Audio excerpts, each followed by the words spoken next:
avez une OQTF que vous n'avez pas contestée parce que le délai de contestation est passé, ou parce que vous n'avez pas eu connaissance de l'existence de cette OQTF, il y a toujours une solution. Il est toujours temps de la contester. Bonjour à tous et à toutes, Sonia Sherfa, avocat au barreau de Paris.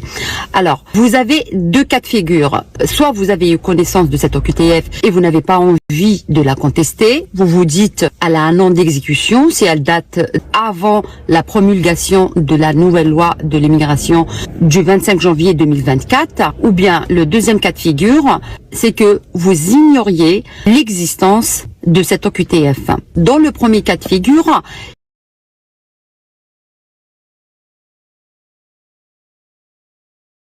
il y a un moyen de la contester. Évidemment, pas auprès du tribunal administratif, mais il faut commencer par une demande d'abrogation en rédigeant une requête au préfet. 2 mois plus tard, sans réponse de la préfecture, vous pouvez contester devant le tribunal administratif le refus implicite de la préfecture.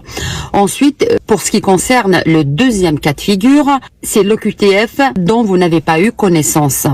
Alors, dans ce cas-là, vous écrivez à la préfecture un mail pour lui demander, vous communiquer la mesure d'éloignement par mail. Et la préfecture vous l'enverra par mail. Le délai de contestation court à partir du jour où vous recevrez un mail. Soit vous avez une OQTF assortie d'une RTF, donc c'est une mesure d'éloignement sans délai, soit vous avez une OQTF avec un délai de contestation de 30 jours. J'espère que ces informations vous seront utiles. En cas de besoin, n'hésitez pas à me contacter.